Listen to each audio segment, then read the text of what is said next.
mataimakin gwamnan jihar Jigawa ya jagoranci duba cibiyoyin lafiya matakin farko a jihun.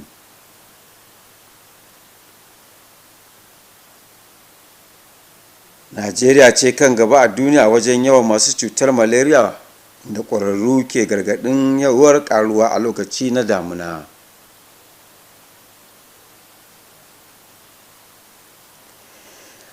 Jama'a masu kallon mu assalamu alaikum, barkanmu da sake kasancewa tare da ku ga cikakkun labaran wanda ni Al'adamu zan karanto.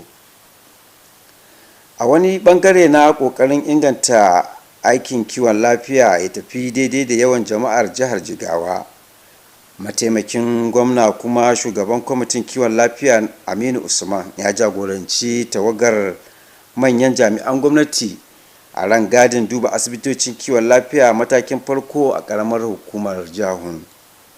Rangadin ya hada da ƙauyukan Aujara, Gunka da Kale, inda tawagar ta duba irin tasirin asibitocin ga rayuwar jama'a. Sani Labaran Salisu na da cigaban labarin. Alƙaluma sun nuna cewa ƙaramin asibiti na garin Aujara yana duba marasa lafiya da suka kai 800 a wata, sannan asibitocin garuruwan Gunka da Kala kuwa suna duba marasa lafiya akalla 500 a wata. Rijistar haihuwa kuwa ƙididdiga ta nuna cewa asibitin na garin Aujara yana karɓar haihuwa da ta kai 400 a wata, shi kuma na garin Gunka haihuwar na kaiwa 85 zuwa 92, sannan na garin Kala kuwa haihuwar na kaiwa 80 a kowane wata. Mataimakin gwamnan Aminu Usman ya gamsu da ayyuka da ƙoƙarin asibitocin, inda ya ƙara da cewa gwamnatin jihar ta saka kuɗaɗe masu yawan gaske a fannin da lafiya, musamman a ɓangaren shan magani a matakin farko. Ya ƙara da cewa ziyarar an yi ta ne don dubawa tare da tabbatar da cewa asibitocin na ayyukansu yadda ya dace. Muna yi wa wannan manyan gari, musamman ma hakimanmu da dagatanmu da masu unguwanninmu da suke ba da shawara ga dukkan masu rashin lafiya su yi kokari su zo kananan asibiti. Idan abin ya fi karfinsu to tabbas za a farin ɗinsu a ce su je babban asibiti. Kuma yadda muka gani, muna fata mutane za su ci gaba da zuwa asibitocin nan, ko kuma duk abin da aka gani wanda yake ya kamata gwamnati ta shigo ta yi magana a ka, to muna bukatar shi. Jihar ta Jigawa tuni ta cimma nasarar samar da guraren shan magani da ingancinsu ya kai irin na garin Abuja, inda a kowace mazaɓa 287 da ke jihar akwai irin wannan guraren karɓar magani a matakin farko. Bugu da ƙari kuma jihar tana ba da inshorar lafiya ga marasa ƙarfi da yawansu suka kai 45,000 kuma kyauta, kuma akwai tsarin nan na kulawa da mata masu ciki kyauta har haihuwa, da yara 'yan ƙasa da shekara 5, sannan kuma da waɗanda suka gamu da hatsari. Ƙarshen rahoton kenan. Sani Labaran Salisu a labaran NTA. Cutar zazzabin cizon sauro wadda aka fi sani da malaria na ci gaba da kasancewa ɗaya daga cikin cutuka mafiya halaka mutane a faɗin duniya. Kuma abin damuwar shine Najeriya ce da mafi nauyin cutar. A shekarar 2021 kadai an kiyasta cewa Najeriya ta samu mutum miliyan 68 da suka kamu da wannan cuta, tare kuma da mace-mace sama da 194, inda mata masu juna biyu da ƙanana 'yan ƙasa da shekaru 5 suka fi shiga haɗari. Yayin da damuna ke ƙara nutsuwa wanda ke kawo ƙaruwar sauro, masana sun yi gargaɗin cewa za a iya samun ƙarin yawaitar kamuwa da cutar. Ga ci gaban wannan rahoto. A cewar hukumar lafiya ta duniya, a mafi yawan mace-macen da suka shafi zazzabin cizon sauro na faruwa ne tsakanin mata masu juna biyu da kuma ƙananan yara. Masana sun yi gargaɗin cewa idan ba a ɗauki ingantattun matakan kariya ba, cutar za ta ci gaba da hallaka dubban mutane a kowace shekara. Dr. Tajuddin Akande na asibitin Rashid Shakoni ya bayyana cewa matakai masu sauƙi amma ingantattu na iya ceton rayuka. Duk mace mai juna biyu da yara da shekarunsu bai kai daga 5 zuwa kasa, to ai yanzu ga doka ma ya ce wai duka su ya kamata su kwana a bisa wannan net na kwanciya. Dr. Akande ya kuma jaddada muhimmancin tsaftar muhalli inda ya shawarci al'ummomi da su kula da tsaftar muhallinsu da kuma kawar da duk wani ruwa maras gudana wanda ke zama matsuguni na ƙyanƙyasar sauro. Masanan lafiya sun ittifaƙin cewa ta hanyar ɗaukar matakan kariya tare da bin shawarwarin likitoci ne za a iya rage raɗaɗin cutar zazzabin cizon sauro a Najeriya. Al'adamu labaran NTA. Mutane da dama ba su da cikakken ilimi kan ayyukan majalisa musamman na jihohi saboda ƙarancin shirye-shiryen wayar da kan jama'a. Danjuma mai yaƙi ya rawaito cewa mafi yawan jama'a sun fi mai da hankali ga ayyukan ɓangaren zartarwa na gwamnati wanda hakan ke rage fahimtar muhimmiyar rawar da majalisar take takawa a wajen tafiyar da gwamnati. Ga fassarar rahoton Danjuma mai yaƙi. A Najeriya gwamnati na da rukunoni guda uku, bangaren zartarwa, bangaren majalisa da kuma bangaren shari'a. Kowannensa na aikin shi daidai da tsarin mulki ya tanadar, inda kuma majalisun ƙasa take gudanar da nata aikin a bangaren gwamnatin tarayya. A kuma bangaren jiha, majalisun jihohi na gudanar da nasu aikin wajen tabbatar da doka da oda a jihohin. Haka zalika a Dutse, babban birnin jihar Jigawa, wasu jama'a sassa daban-daban wasu sun bayyana rashin fahimtar su akan ayyukan majalisa, kuma duk suna zaben su a lokacin zaɓe. Na zaɓi shugaban ƙasa, na zaɓi gwamna, na zaɓi ɗan majalisa, a gaskiya ban san aikin na wannan majalisa ba wani. Na dai san na yi zaɓe ne, ba san wani aiki nasa da suke wani ganganin fita ba. Na zaɓi shugaban ƙasa, na zaɓi gwamna, na zaɓi 'yan majalisu. Ɗan majalisu ne gaskiya ni ba sa aikinsa. Wani ƙwararren lauya wanda yake zaune a Dutse, barista Sula Umar, ya yi bayanin cewar majalisun dokokin suna samun ƙarfinsu ne daga kundin tsarin mulkin ƙasa na Najeriya. Ita majalisa wacce ita ce aka fara faɗa a cikin tsarin mulkin, ita kuma majalisa gwamnati na yiwa, kowace irin gwamnati tana iya yiwa, amma idan ba majalisa wannan gwamnatin ba ta demokaradiyya ba ce. Ita majalisa ita ce take bambanta gwamnati ta demokaradiyya da wacce ba ta demokaradiyya ba. Anan ina magana kamar akwai gwamnatin sojoji, za ga cewa a gwamnatin sojoji akwai bangaren shari'a, a gwamnatin sojoji akwai bangaren zartarwa, ko bangaren shugaban kasa da gwamnoni, amma za ga ba majalisa. To wannan shi kaga za ka san cewa ita ce kashin bayan demokaradiyya, ita majalisa kenan. Ya yi bayanin cewar mafi yawan aikin majalisa shine tantance tare da aiwatar da kasafin kuɗi. Banda wannan abubuwa guda biyu da na faɗa cewa wakilcin jama'a da kuma yin doka, sannan majalisa tana da wani function, wato ko wani aiki na musamman shi ma da take da shi, shine cewa ita ce wacce take sahale duk wani kuɗi da za a kashe a jiha. Idan ba ta aikin ta ba wani kwabo ba za a iya kashewa ba. Tana yin wannan aiki ne ko ta yin budget, duk da cewa executive ne sukan zauna su shirya su kai mata, amma ita tsarin mulki ya ba dama cewa to ta cire kaza ta sa kaza, ta cire kaza ta sa kaza. Saboda haka kamar yadda na faɗa cewa su ne suka fi kusa da jama'a, to anan jama'a za su gaya musu ga bukatunmu, su kuma sai sa shi a cikin kasafin kuɗi. Shi kuma kasafin kuɗi sai gwamnati ita za ta aiwatar da shi. Idan ba a sa kwabo akan cikin kasafin kuɗi ba, gwamnati ba ta iya kashe wannan kwabon ba. Haka zalika majalisa na da damar tsige gwamna ko mataimakinsa a duk lokacin da bukatar hakan ta taso, da kuma amincewa da muhimman naɗe-naɗen gwamnati kamar su kwamishinoni, alƙalai da shugabannin hukumomi masu muhimmanci a gwamnati. Ita majalisa mutane da dama ba su fahimci irin ayyukanta ba. Wasu za a ga cewa aikin ɗan majalisa watakil shine ya zo ya raba kuɗi ga mutane ya koma. To amma shi tsarin mulki akwai yanda yake kallon majalisa da kuma yanda ya kasa mata ayyukanta zata. Babban aikin dan majalisa shine yin doka. Ita kuma doka ba wani abu da zai iya wakana a ƙasa in ba da ita ba. To wannan shine babban aikin su, shine su je su yi doka ko za ta iya kasancewa kala-kala. 'Yan majalisa su ne wakilan al'umma, kuma su ne tsakaninsu da gwamnati da mutane. A jihar Jigawa akwai 'yan majalisu guda 30 daga ƙananan hukumomi 27, inda wasu ƙananan hukumomi guda 3 suke da mazaɓin 'yan majalisa guda biyu saboda girmansu. Ƙananan hukumomin su ne Babura, Kafin Hausa da kuma Gwaram. Ƙarshen rahoton kenan. gwamnatin jihar Jigawa ta ayyana ranar Laraba 27 ga watan Agusta na wannan shekara wato gobe a matsayin ranar hutu domin bikin cika shekaru 34 da kirkiro jihar. A wata sanarwa da shugaban ma'aikatan jihar Alhaji Muhammad Dagaciri ya sanya wa hannu, an ce wannan mataki zai baiwa jama'a dama su yi tunani da kuma addu'o'i domin ci gaban jihar da Najeriya baki daya. Gwamnatin ta kuma yi kira ga ma'aikata da al'ummar jihar da su yi amfani da wannan rana wajen godiya ga Allah bisa zaman lafiya da haɗin kan jihar.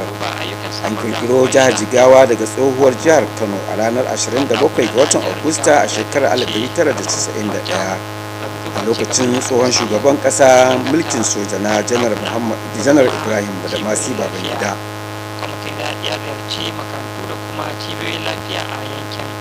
Masu kallon da wannan ne muka zo ƙarshen labaran na wannan lokaci a cikin da kasancewa da tashar talabijin ta dutse ke cewa kan lafiya.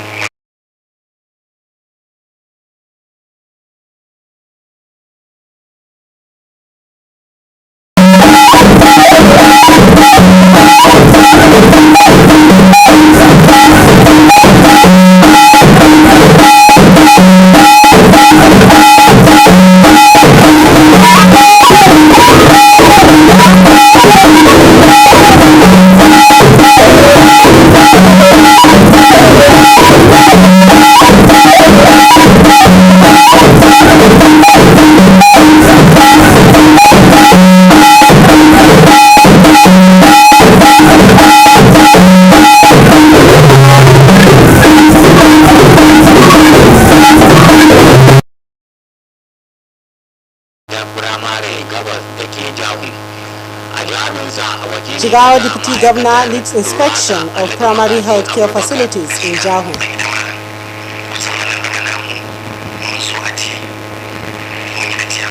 And Nigeria tops global malaria burden as experts warn of surge with rainy season.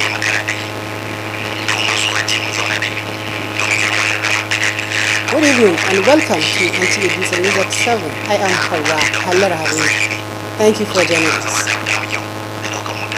As part of ongoing efforts to strengthen healthcare service delivery to the growing population of Jigawa State, the Deputy Governor and Chairman Committee on Primary Health Care, Aminu Usman, led a team of key government officials on an inspection tour of primary health care facilities in Jahu local government area. The inspection covered Aujara, Gunka and Kali villages where the team assessed the impact of the facilities on residents. Muhammad Musa. Records at the health centers show that the Aujara PSC attends to over 800 patients monthly, while both Gunka and Kale PSCs each record about 500 patients monthly. On birth registration, figures show that Aujara PSC registers more than 400 births monthly, while Gunka records between 85 and 92, and Kale about 80 births monthly. Deputy Governor Aminu Usman expressed satisfaction with the performance of the facilities, noting that the state government has made huge investments in the PSC subsector. He said the visit was aimed at assessing the impacts of those investments and ensuring that the services reach the people effectively. We are still trying to see where we have a problem so that we can improve, and wherever there is a problem, for sure we want you people, more especially the press or the public or the citizen, to come out and tell us that there is a problem in so place. We are ready to take care of whatever problem comes. Jigawa State stakeholder said has already achieved the Abuja Declaration target of establishing at least one PSC in each of the 287 political wards of the state. This has guaranteed wider access to healthcare services. In addition, the state has last year enrolled 45,000 vulnerable people for free medical services alongside free medical care for pregnant women, children under 5 and accident victims as preparation for another 45,000 set of vulnerable people for free medical care is on top gear. From Dutse, Muhammad Musa Askira, NTA News.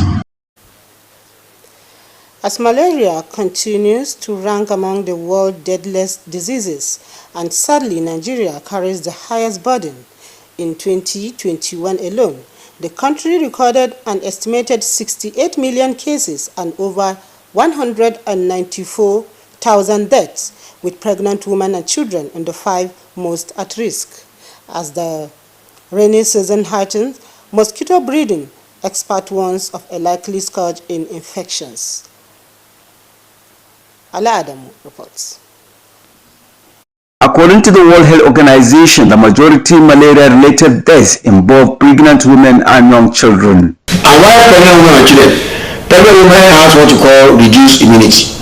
What does it mean? That means if anybody has a reduced immunity, his or her ability to fight disease will be reduced. So that means a disease that commonly should not disturb one much will now weigh that person down. And for children, of course, we say that children have poor immunity already because their immune system is not yet fully developed. Experts warn that without adequate preventive measures, the disease will continue to claim thousands of lives annually.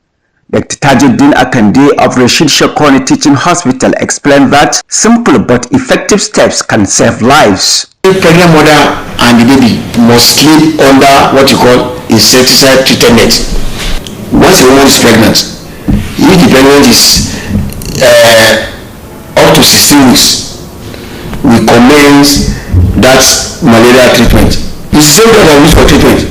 We commence malaria treatment, not because she has malaria, but because we don't want her to have malaria. Because if she has malaria, it also affects the baby. Dr. Akande also emphasized the importance of environmental hygiene. Communities are advised to maintain clean surroundings and eliminate stagnant water, which provide breeding ground for mosquitoes.